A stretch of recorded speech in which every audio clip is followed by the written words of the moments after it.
Eu estou aqui hoje com Mirela Biasotto. Para quem ainda não conhece, ela é do Instagram e do canal no YouTube, que está aí fazendo o maior sucesso. Parabéns. Tão Obrigada. difícil. A primeira meta dos 1.000 inscritos, a Mirela já conseguiu, né, Mi? É difícil, mas é isso mesmo. Ela que tem mais de 15 anos de experiência no mercado financeiro, já trabalhou em grandes bancos, tanto nas áreas de crédito para empresas, quanto em atendimento para o cliente private banking, mais voltado aí para investimentos. Hoje, Mirela faz consultoria financeira, onde presta serviços de planejamento financeiro, não é isso? Você, inclusive, tem o CFP, né? Tem o CFP.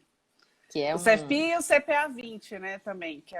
O CPA 20 é a primeira escada aí para quem está querendo começar no meio financeiro a atender clientes maiores, e aí depois, posteriormente, uma escada acima seria o CFP, né?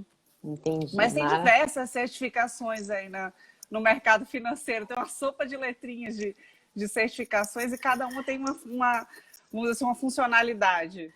É verdade, é verdade. Quem entra no meio e começa a estudar, às vezes quer tirar 2, 3, vários certificados.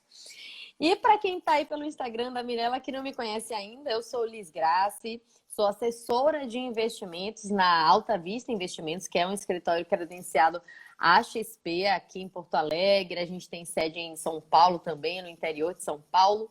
E em Salvador, a mais nova sede da Alta Vista em Salvador. Estou bem feliz com isso. Para ser assessora de investimentos, você estava falando de certificado, vou aproveitar e informar quem tem interesse em ser assessor de investimentos, o certificado tem que tirar o da Ancor. É um certificado, como a maioria, as provas não são tão fáceis, mas com estudo e dedicação a gente consegue, né?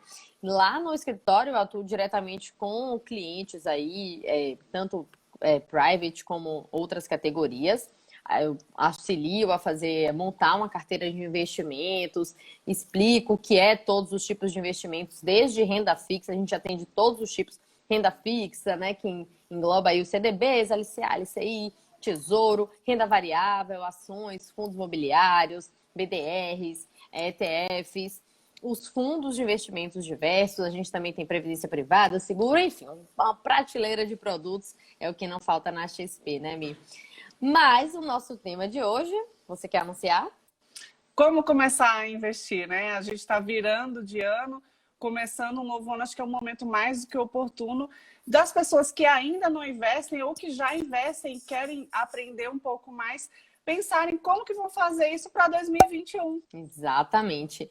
Esse ano, né, como a Selic caiu muito, muita gente migrou da velha antiga poupança para o mercado financeiro de uma forma mais ampla, começou a investir em outros produtos, só que muita gente ainda tem esse interesse, está vendo que na renda fixa o dinheiro não está rendendo, mas tem medo, não sabe por onde começar, e hoje a gente vai te dar aqui para você, nosso telespectador, algumas dicas de como começar nessa vida do mundo financeiro, né? E um dos principais objetivos antes de você começar a investir é você estabelecer os seus objetivos, né? E você, como planejadora, melhor do que eu, pode falar muito bem sobre isso. A pessoa que não sabe para onde quer ir, qualquer caminho serve, né? Então, primeiramente, você definir os seus objetivos de curto, médio e longo prazo. E, obviamente, vale ressaltar que esses objetivos não precisam ser nada cravado em pedra, nenhuma coisa para sempre. Os objetivos vão mudando ao longo da nossa vida, né? Mas é bom você ter pelo menos um norte. O que eu quero alcançar? O que eu quero atingir com esse dinheiro? Porque o dinheiro ele é uma ferramenta, ele tem que ser utilizado para nos propiciar algo, né? Ter dinheiro só por ter não adianta, né? Vamos realizar nossos sonhos. Então, o primeiro ponto seria os objetivos de curto prazo. Muita gente, né, Liz, ainda não tem reserva de emergência. Inclusive, nessa pandemia, as pessoas que não tinham, viram a importância de ter aquela reserva de emergência, porque muitas perderam o emprego ou passaram por uma dificuldade de saúde, né?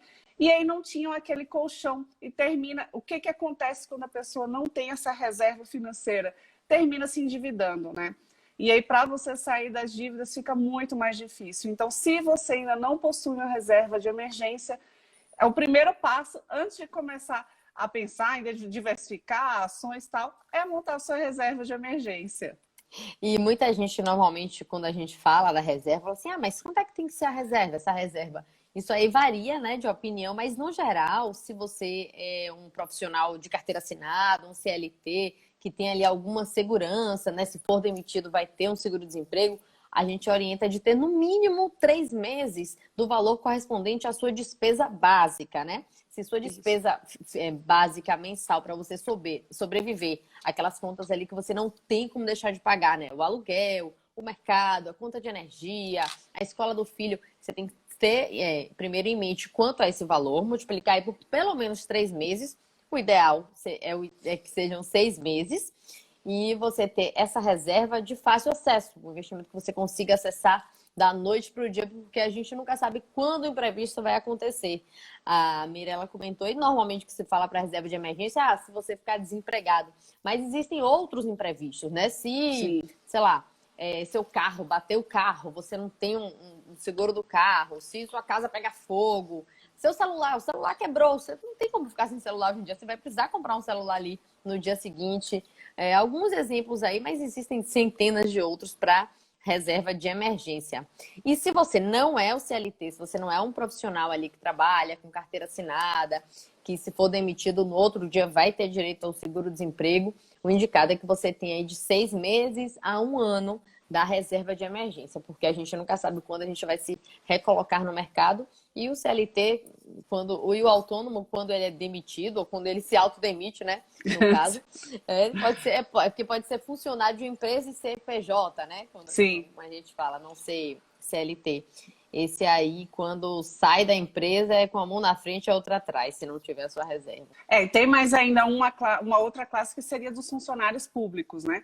Esse daí ele não tem a necessidade de ter de 3 a 6 meses. Ele pode até ter um pouco menos, mas é importante que ele ainda tenha uma certa liquidez para justamente esses pequenos imprevistos. Ele provavelmente não vai perder o emprego, mas pode ter algum imprevisto de saúde ou outros que você mesmo mencionou. Então, ele precisaria ter reserva, mas em torno entre 0 a 3 meses, né? Não precisaria de ser de 3 a 6, como normalmente seria. E o interessante é que quando a pessoa começa a investir e vê que outros ativos têm mais rentabilidade do que a reserva de emergência, porque assim, pessoal, a reserva de emergência é o seu investimento teoricamente, de menor rentabilidade, porque ele vai estar num produto de liquidez diária ali que você possa sacar de um dia para o outro.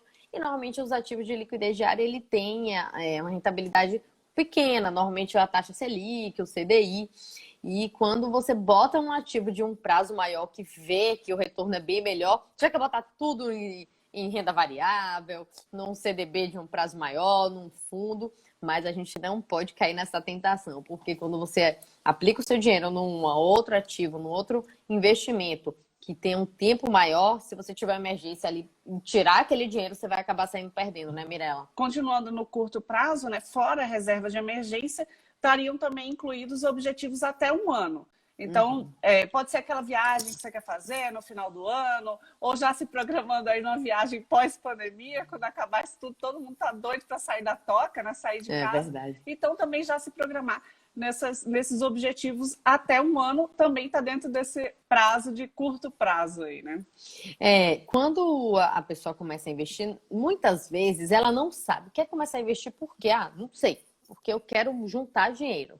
Mas isso é importantíssimo você definir as metas, se é curto, médio ou longo prazo, porque cada dinheiro vai para um lugar diferente. Um investimento para você sacar daqui a 1 ano, você não pode arriscar, por exemplo, em fundos de longo prazo, que você não sabe o que vai acontecer com ele daqui a 1 ano. O ideal aí é você aplicar esse dinheiro em investimentos de curto prazo, de no máximo 1 ano, ou de uma liquidez diária, num tesouro, enfim. Se você pegar, por exemplo, um tesouro pré-fixado para 2030, você não sabe como é que ele vai estar daqui a 1 ano, porque Sim. no meio do caminho esses investimentos oscilam. Então é importantíssimo, sim, como você falou no começo, ter essas metas. As pessoas normalmente não começam a investir com meta, mas é importante parar para pensar nisso, definir um pouquinho isso, até porque quando fala assim, não, eu quero investir porque eu quero juntar dinheiro. Então tá, todo o seu dinheiro vai ser para sempre juntando, você não vai precisar nunca tirar ali para fazer uma viagem, você não vai querer, sei lá, trocar de casa, trocar de carro daqui a uns dias. Vamos sentar aí para pensar nisso. Não pode começar assim na louca, porque depois pode acabar fazendo uma besteira. É isso mesmo, Liz. Assim, a definição dos objetivos, além de te dar uma motivação, um porquê você ganhar mais, um porquê você buscar uma renda extra, um porquê você, de repente, se privar de comprar alguma coisa ou de gastar em alguma coisa, te dá aquele norte. E também é justamente essa questão da escolha dos produtos de investimento. Cada produto de investimento ele vai ser adequado para um tipo que depois a gente vai falar de perfil de investidor, mas também para o prazo que você quer, né? Se você quer curto prazo, você não vai aplicar em ações, por exemplo. Então, são vários fatores. O objetivo que a gente colocou aqui como primeiro ponto a ser analisado, ele é importante você definir, porque deste objetivo ele vai desencadear uma série de outras ações. Quanto você vai juntar, qual produto que você vai investir e até a motivação por que investir.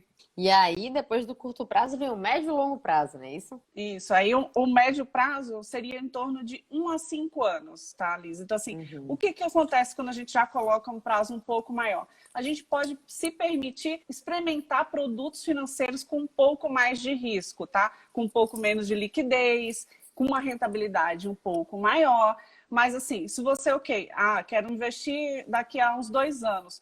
Para quem é investidor iniciante ou não tão experiente, assim, não é recomendado, por exemplo, você colocar em bolsa de valores. Porque, vamos supor, esse ano a bolsa estava indo super bem, até chegar a pandemia e as bolsas caírem estrondosamente, como foi no começo do ano. Não é recomendado o investidor se desesperar e sair vendendo, mas existe um tempo até os ativos, a maioria dos ativos, recuperar e voltar ao preço pré-pandemia.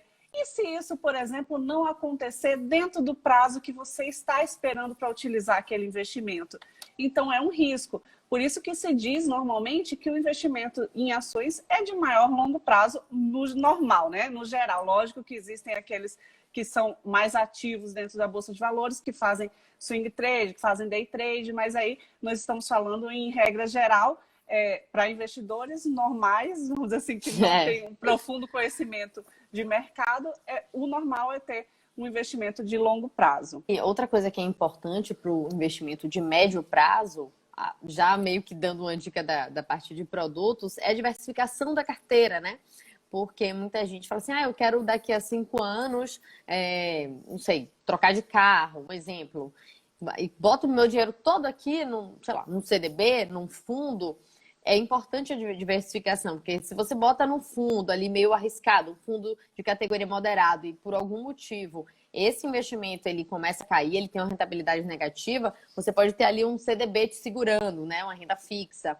Ou então você bota em ações, se uma ação cai, outra pode subir. Enfim, é sempre importante a diversificação para você ter um equilíbrio ali na sua carteira. Quando a gente fala de um curto prazo, também é possível a diversificação, né? Você pode colocar em taxas pré-fixadas, pós-fixadas, atrelado à inflação. Então, você consegue ali, lógico, quanto maior o prazo, maior o volume de dinheiro que você tem investido, você consegue fazer uma diversificação mais eficiente. Quanto mais restrito é o seu prazo, quanto mais restrito é o seu volume de dinheiro para investir, mais também restrita vai ser essa diversificação, porque você vai afunilando aqueles produtos que você pode colocar na sua carteira. Só para quem não tem noção mais ou menos do que a Mirella falou agora, está falando, porque é o seguinte, pessoal, quando você começa a investir, tem produtos que têm aplicação mínima. Então, por exemplo, um CDB de liquidez diária, ele rende hoje 100% do CDI, por exemplo, mas em algumas corretoras, o mínimo para você investir nele é R$1.000. Aí você já pode encontrar um Tesouro Selic, que ele tem liquidez diária, que você consegue aplicar com R$106 no Tesouro Selic. Porém, ele já vai render um pouco menos que o CDI, né? Hoje a gente tem Tesouro Selic rendendo 2,2% ao ano. O CDI está em torno de 3%. Então, o CDI de liquidez diária, 100% CDI, o CDB, 100% do CDI, estaria valendo mais a pena. Ou então, um fundo. Você pode aplicar num fundo melhor, um fundo que tem um gestor mais ativo, tem investimentos mínimos de 5 mil, 10 mil, 20 mil reais. E tem outros fundos que o gestor não é tão ativo assim às vezes, mas que você consegue entrar com R$ 100, uma cota pequena, né? É só pensar assim, se você tem R$ 1.000 para investir, vai ser difícil fatiar esses R$ 1.000 em vários produtos que possam fazer Exatamente. uma super diversificação. Se você tem R$ 100.000, se você tem R$ 1 milhão, você já consegue fatiar, distribuir esse dinheiro em mais produtos aí para poder fazer uma diversificação melhor, né? Mas Exatamente. nada é impossível. Mesmo com pouquinho, a gente consegue fazer milagre aí. E muita gente começa com pouco, né? Porque quando às vezes a pessoa quer. Muita gente tem aquele conceito de eu não invisto porque não tenho dinheiro.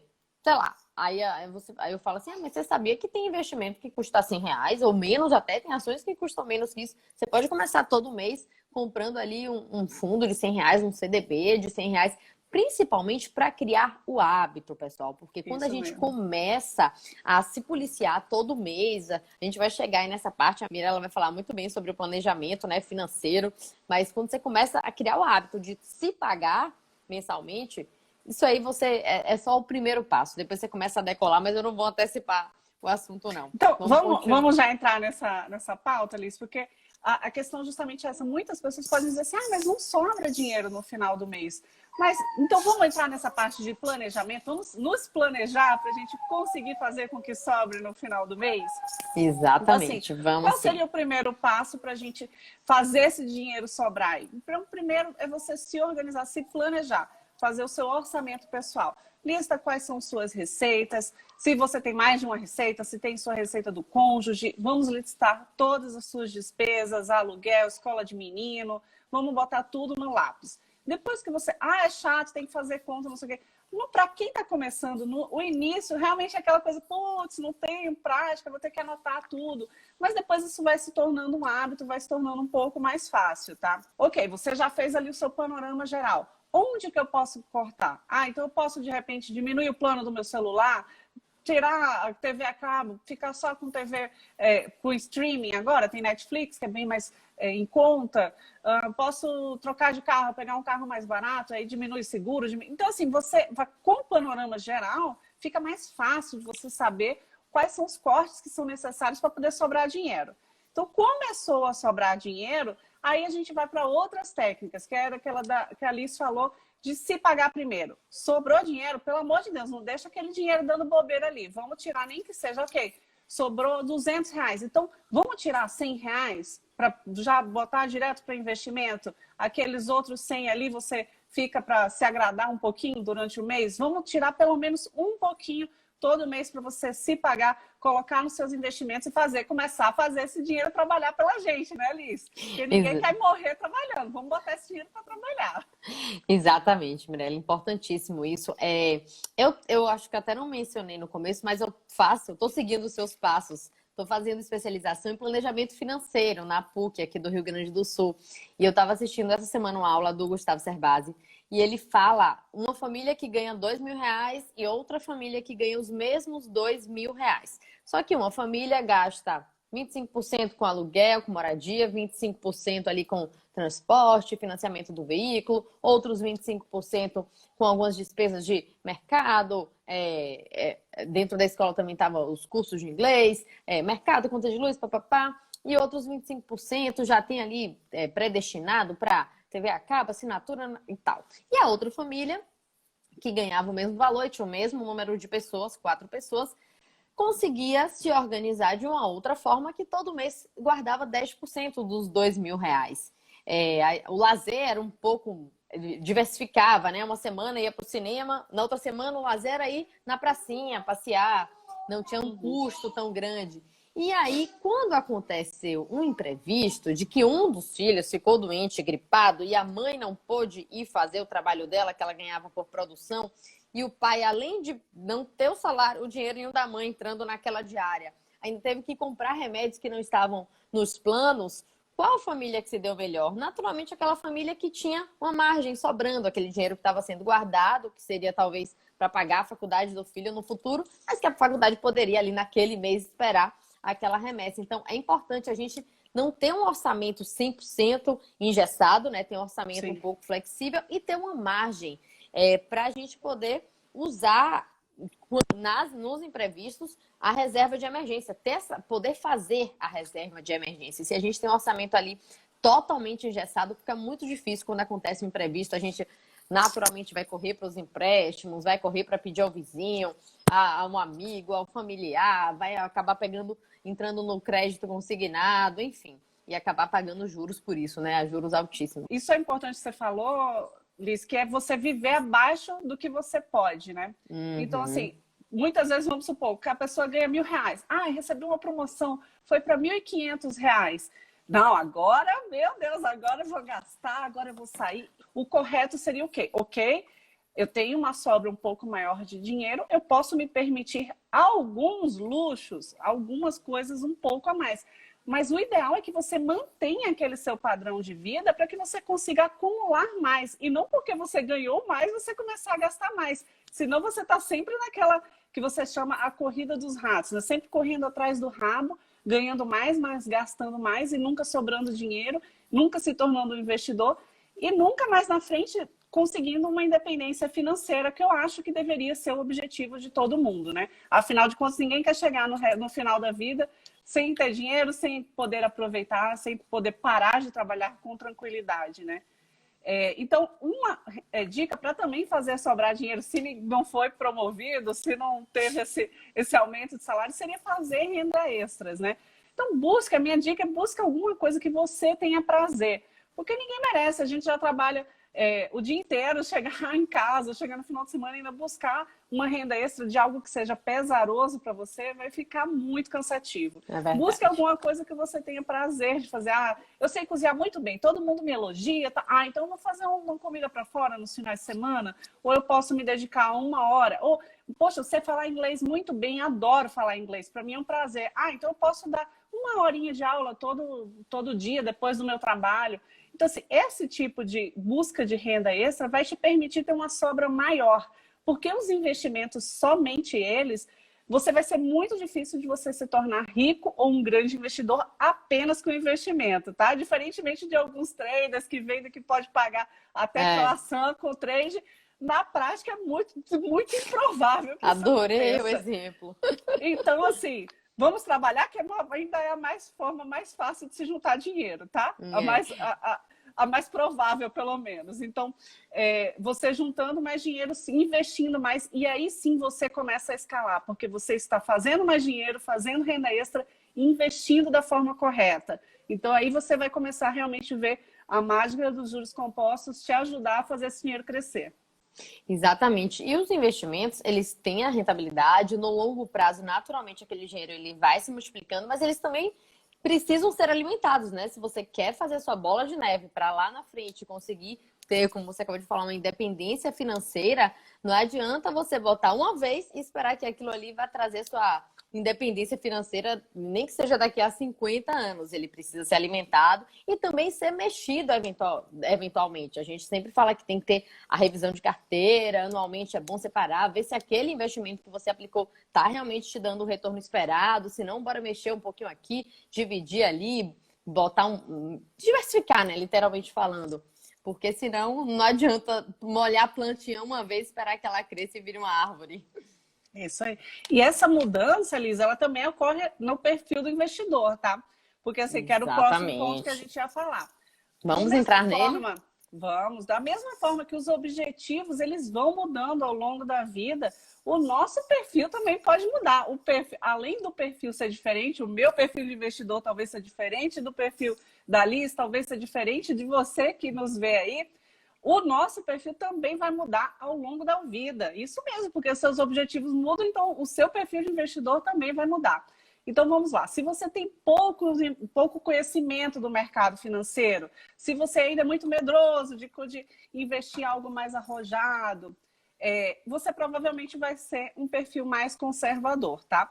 A forma mais fácil de você descobrir o seu perfil de investimento, qualquer conta que você abrir, numa corretora, num banco, qualquer coisa, tem um teste chamado API. Esse teste, você responde algumas perguntas e ele vai identificar qual é o seu perfil de investidor. E daí o banco, a corretora, ele já vai poder até lhe sugerir automaticamente alguns investimentos que estejam de acordo com esse perfil que é identificado através desse teste. Mas é interessante você saber quais são mais ou menos o perfil de cada um para você já ir se identificando, ver onde você se encaixa. É interessante porque quando a pessoa ainda não tem confiança no mundo financeiro, ainda não conhece nada, ela vai ali para o perfil conservador, naturalmente, né? É o comum. E quando começa a estudar um pouco mais, a entender o quanto os outros, o moderado ou agressivo, pode te dar algum risco, porém, pode também te dar um retorno melhor, ela começa a querer conhecer mais os produtos. Então, assim, é questão de tempo, de confiança e também de adquirir conhecimento mesmo. Tá ali sempre acompanhando, lendo noticiário. Quando você se cadastra lá na corretora, ela vai estar sempre te mandando ali informações que podem ser úteis. Às vezes a gente apaga ali a lixeira, joga tudo para a lixeira de uma vez, não lê os informes, porque realmente a gente acaba tendo uma chuva de informações diariamente, mas é importante sim estar acompanhando, porque você só vai evoluir de forma que vai te dar um retorno se você estudar o assunto. Não adianta você ser conservador e querer entrar no mercado de forma moderada, agressiva, porque alguém já entrou comprando ações e ganhou dinheiro com isso, e aí você quer comprar também, a probabilidade de você se dar mal é muito grande. E uma coisa interessante, só para não fugir do conservador, é que as pessoas entram achando que o retorno vai vir no outro dia. Eu já tive assim, um cliente de aplicar num fundo e em uma semana dizer, o fundo caiu um pouquinho, ou então, cadê o retorno? Já tem uma semana e não tive ainda. Não, quanto mais conservador, mais tempo você vai demorar para ver aquele retorno, porque nos investimentos conservadores, nos investimentos tradicionais, digamos assim, que são os mais conservadores, né? Os tesouros, os CDBs, o seu álibi perfeito vai ser o tempo. Então, quanto maior for o tempo daquele dinheiro aplicado em investimentos conservadores, melhor vai ser o seu retorno. Mas da noite para o dia, não tem como você aplicar ali achando que vai ficar rico da noite para o dia em investimentos conservadores. Agora veja a importância de profissionais como eu e você, Liz, porque aí eu vou vender o nosso peixe aqui. Porque veja, se um cliente, ele pode ser muito jovem e mesmo assim se identificar com um perfil conservador. Ele não conheceu o mercado bancário, não conheceu os produtos, tem muito medo de investir, nunca investiu. Ah, não, eu sou conservador porque eu nunca investi, não tenho conhecimento, tenho medo de perder dinheiro. Se ele responder um teste de API num qualquer banco ou corretor, ele provavelmente vai ser identificado como conservador. Mas isso não quer dizer que ele tenha que unicamente investir em produtos de renda fixa e tal. E aí entra a importância de profissionais como os assessores e os planejadores financeiros para educar financeiramente essa pessoa e dizer assim, olha, ok, o seu perfil é esse, mas você é muito jovem, você ainda tem muitos anos de acumulação de capital, você ainda pode se permitir correr um pouco mais de risco, e aí cabe a nós indicar e orientar essa pessoa, esse cliente, para assumir um pouco mais de risco, né? Eu sempre gosto de ir colocando o risco aumentando aos pouquinhos para a pessoa ir se acostumando a ver o sobe e desce das ações, começar um fundo de ação. Mas é importante ressaltar que não é porque o seu perfil foi identificado como conservador ou como moderado que você não pode assumir alguns produtos com um perfil mais de risco, né? Você pode sim. Um dos passos é a educação financeira, que ela estava falando. Outro passo é você buscar profissionais que possam te orientar nessa caminhada. Os assessores fazem isso, os planejadores financeiros também fazem isso. E buscando, entrando, você coloca o pezinho na água fria, primeiro fica ali poxa, a água está muito fria, depois você vai se acostumando com a temperatura da água, quando viu, você já mergulhou de cabeça, né? Então, isso também vai nos investimentos. Vamos acostumando, adquirindo conhecimento para a gente abrir a nossa gama. Tem muitos produtos de investimentos disponíveis no mercado e a gente poder abrir, diversificar, né? Como a gente tinha falado anteriormente. Com certeza, que a diversificação vai ser ponto crucial aí para você ter um retorno melhor. Isso é importantíssimo porque, como você mesmo falou, tem gente que é conservador e só quer botar em renda fixa. E o papel do assessor e do planejador é justamente mostrar. E eu gosto de mostrar com números, porque às vezes a gente fala assim para o cliente, ó, se você investir nesse fundo, você tem aqui uma margem, você está correndo um determinado risco, Mas olha o retorno que esse fundo pode te dar. Você bota aqui num tesouro, por exemplo, para você ter esse retorno, você tem que esperar 3 anos, que talvez no fundo você tenha em 1 ano. E teve então, uma participação aqui do Vinícius Grassi, engenheiro, ele fala justamente isso. Todo investidor tem que analisar o tripé do investimento: risco, rentabilidade e liquidez. Isso é importantíssimo. Obrigada, Vinícius, pela sua participação. E quem quiser pode mandar pergunta aí, viu? Então vamos para o outro perfil, que é o moderado. O moderado é o nem lá nem cá, né? Tá em cima do mundo, não sabe se vai ser arrojado, se tá conservador. Então ele já começou ali a experimentar alguns produtos com maior risco, ele já tem algum apetite, ele já pode ver ele já suporta alguma oscilação no mercado, né? Então aí o mundo já se abre um pouco mais. O arrojado é aquele cara assim, não, pô, eu quero ação, eu quero maior rentabilidade, eu prefiro ganhar mais, mesmo que eu corra o risco de perder mais dinheiro, mas eu quero ver a maior rentabilidade na carteira. Normalmente os mais arrojados são os mais jovens e os mais conservadores e moderados são as pessoas que já estão numa fase intermediária ou mais próxima à aposentadoria, que querem mais proteger o seu patrimônio, né? Não quer dizer que isso seja uma regra, você pode ser um jovem conservador ou uma pessoa com um pouco mais de idade e mais arrojada, mas normalmente é isso que acontece, e aí cabe a nós também, profissionais, irmos adequando o perfil dos investimentos, o perfil do investidor para aqueles objetivos que a gente identificou lá no começo. Exatamente. E a maioria, assim, pelo menos em geral, quando começa lá, mas que já tem alguma noção, eu quero investir, mas também não quero ganhar pouco, não, quero arriscar um pouquinho. A maioria cai aí no perfil moderado e até interessante, pelo menos na XP, né, que é a corretora para a qual eu trabalho, pela Alta Vista, quando você cadastra o seu perfil como conservador, muitas vezes eles não te oferecem, não aparece lá na sua página os investimentos mais agressivos, né? Para nem correr o risco de você querer aplicar uma coisa que não faz parte do seu perfil. Então, muitas vezes o cliente fala assim, eu vou botar um perfil moderado, pelo menos para eu conhecer o que é que tem um pouco aquém do meu perfil de conservador, para ter aquele conhecimento. E também como o assessor vai poder te orientar, te explicar, o assessor vai dizer, olha, você quer uma melhor rentabilidade? Olha esse produto, olha esse outro aqui, dá uma analisada, lê aí as características.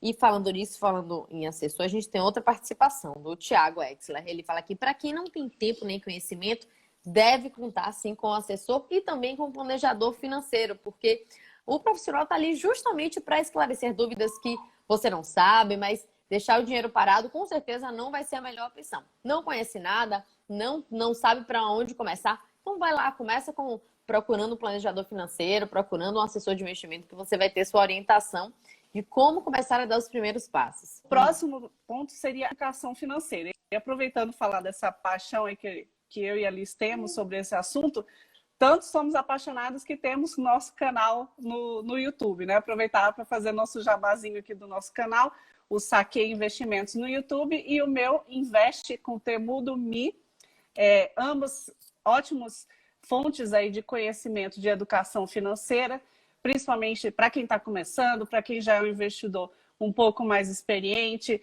Tanto a Liz tem uma trajetória de jornalista, então fala muito bem, super articulada. Então tentamos trazer aqui uma linguagem mais fácil, uma linguagem fluida para vocês entenderem, para vocês se familiarizando com os produtos que tem disponíveis, desmistificando aí o mercado, vocês começarem a se entender e ver onde vocês se encaixam nesse mercado, né? Ver, poxa, eu gostei daquele produto, vou procurar entender um pouco mais.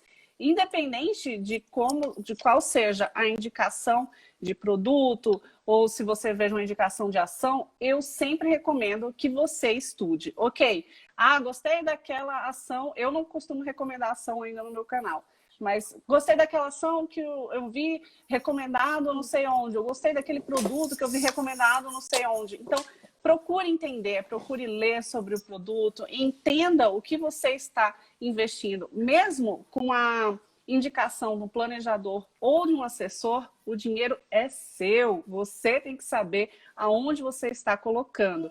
Lógico que um assessor e um planejador, eles vão ver as suas necessidades, eles vão ver os seus objetivos. É uma indicação muito mais personalizada do que, por exemplo, um canal grande como do YouTube, ou de um blog, ou do Instagram, que a gente faz indicações generalizadas, né? Mas uma indicação numa consultoria, numa assessoria, ela é personalizada. Mas mesmo assim, é importante que você saiba onde você está colocando o seu dinheiro. Então, você vai colocar num fundo, você vai colocar numa ação. Estude, dê uma lida. Poxa, deixa eu ver aqui essa ação aqui. Ah, me indicaram para colocar no Magazine Luiza. Então, deixa eu ver aqui.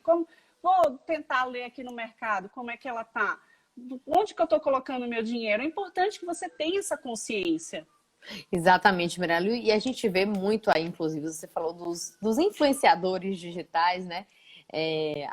Eu, pelo menos como assessora, a gente não pode indicar uma ação. Eu não posso dizer para o meu cliente, ó, compre Magazine Luiza, compre Ambev. Eu vi o pessoal comentando aqui vou até ler as mensagens já já sobre Ambev. Não posso dizer compre. Por quê? Porque é renda variável. Então, eu posso te dar informações daquela empresa. Dizer, olha, a Magazine Luiza é uma empresa consolidada, já tem anos de mercado, ela vem crescendo assim, dá uma olhadinha aqui. E outra, falando em análise de produtos, tem duas vertentes, tem a análise fundamentalista e a análise grafista. Para você que é trader, que quer operar ali no curto prazo, comprar, vender, naturalmente você vai seguir mais a análise grafista. Por quê? Porque você vai ver o gráfico, ver como é que foi o desempenho desse ativo aí nos últimos meses, ou nos últimos anos, ou nos últimos dias. Para quem opera day trade, é nas últimas horas, nos últimos minutos. E para você que quer uma coisa para médio ou longo prazo, provavelmente você pode também se apegar à análise fundamentalista, que é você analisar os fundamentos daquela empresa, por que você está comprando aquela empresa. Você acredita que dentro de 1, 2 anos essa empresa vai crescer, ela vai investir mais no seu negócio, vai ter mais funcionários, vai vender mais. Quem comprou, você falou da Magazine Luiza, é um exemplo, mas quem comprou Magazine Luiza há 2 anos teve um lucro absurdo. Por quê? Porque ela se reinvestiu, ela se multiplicou aí pelo país inteiro e realmente fez coisas que algumas outras ficaram aquém. Por isso ela teve um retorno tão positivo.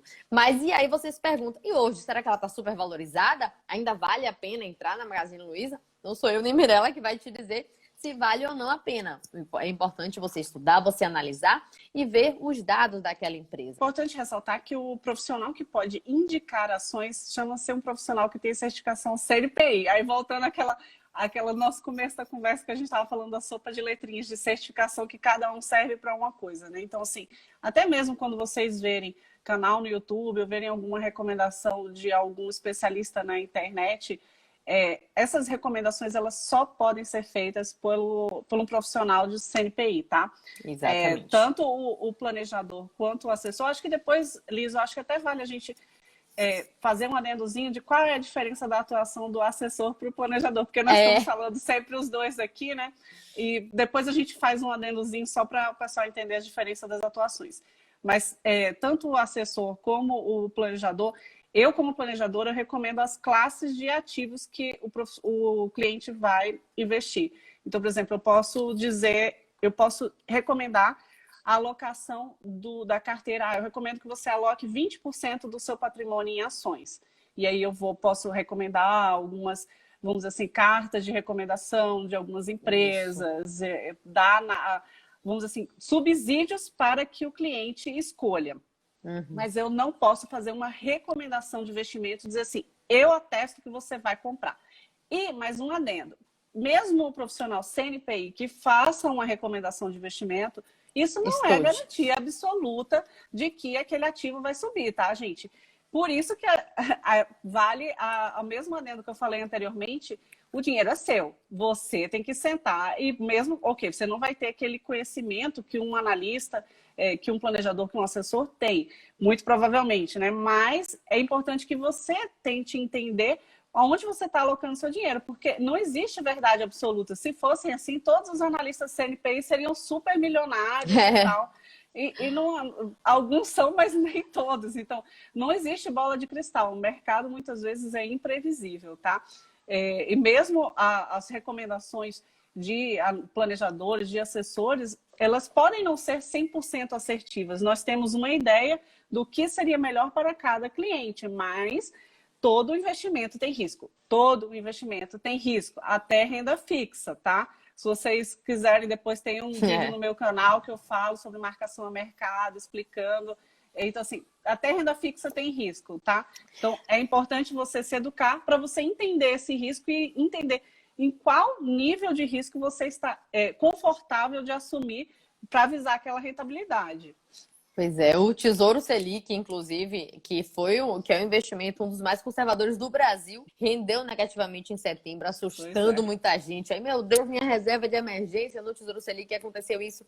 Mas qual é a orientação? Marcação ao mercado é um karma aí que segue alguns investimentos de renda fixa, inclusive, e a orientação é esperar voltar, porque se você fez uma aplicação que ela te prometeu aquele retorno, deixa até o vencimento que você vai tirar o retorno prometido. Mas no meio do caminho aí, se você pegar a marcação a mercado de uma forma ruim, porque tem também a marcação a mercado boa, e aí você pode se dar muito mal. Mas sobre o papel do assessor, Mirella, você falou do planejador. Eu acho que o planejador até é mais amplo, bem mais amplo do que o assessor de investimento, né? Porque o planejador, ele meio que faz um planejamento meio geral da vida. Quanto você deve gastar, quanto você deve poupar, como que deve ser o seu orçamento, pode ser um planejamento familiar, como é que deve ser o seu orçamento familiar. E dentro do planejamento financeiro da vida da pessoa tem os investimentos. E aí é onde entra o assessor de investimento, né? Eu vou te orientar dentro do que você tem para aplicar, dentro dos seus planos ali para curto, e médio e longo prazo, como você vai investir aquele dinheiro. A Mirella falou assim, vou te dizer que você pode botar 20% em renda variável. E aí, dentro da assessoria de investimento, ali dentro de renda variável, você pode diversificar suas aplicações em fundo imobiliário, em ações, em alguns fundos de ações ou alguns fundos multimercados médio ou agressivo. E dentro das ações, você pode diversificar aí em varejo, em alimentícios, enfim, em diversos setores, diversos ramos.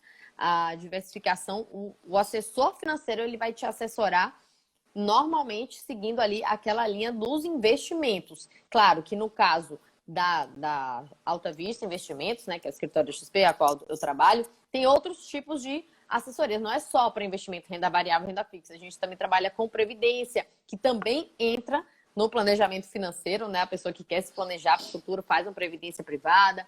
Tem o seguro de vida, que aí já é outra coisa, não é investimento, é uma proteção, né, para a família, para os seus dependentes, principalmente para si mesmo.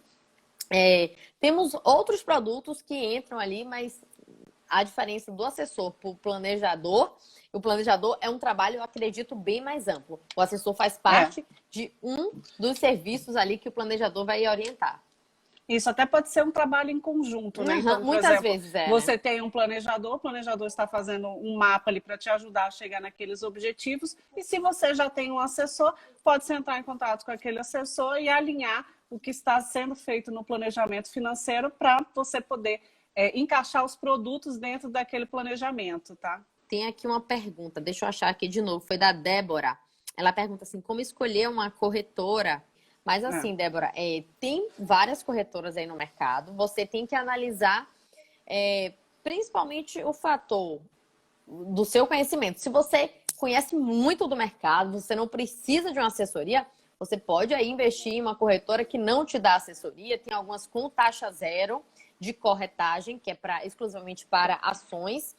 No meu caso, eu atuo pela XP. A gente tem a taxa de corretagem para quem compra ação, que é de R$ 4,90, hoje a taxa já está bem mais baixa.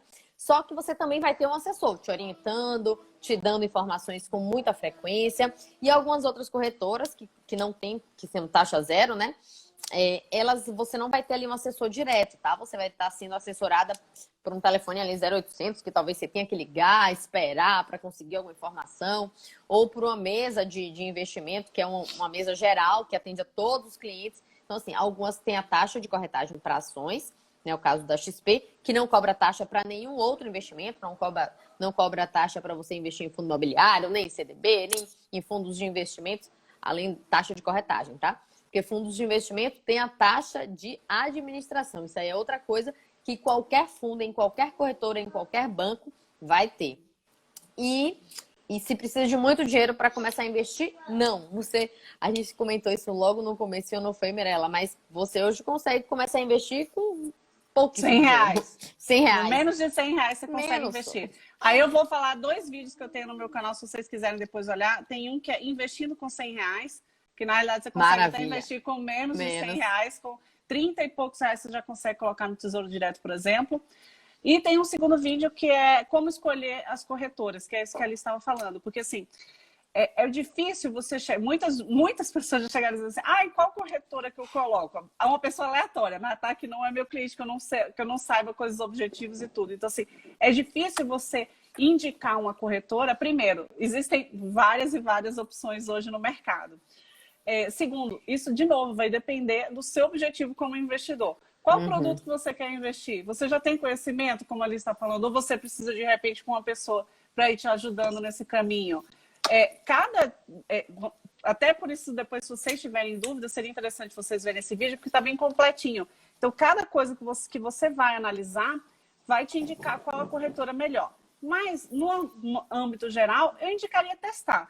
Você precisa testar se o atendimento é eficiente, se de repente... Porque assim, olha, eu já tive dor de cabeça com corretora. Imagina você, de repente, mandar uma operação, o sistema da corretora não funcionar bem na hora que você mandou a operação, não enviar a sua ordem, você querer vender ou comprar a ação e não funcionar. Ou você tem um problema, como eu tive agora, com uma corretora que mas eles me atenderam. E aí minha ação ficou vendida a descoberto. E aí eu passei por um processo de aluguel de ações sem querer passar. E eu tive que precisar de um apoio da corretora. Então, assim, você precisa testar. Teste, veja se a plataforma é amigável. Quando você entra lá, você entende, tem várias informações lá.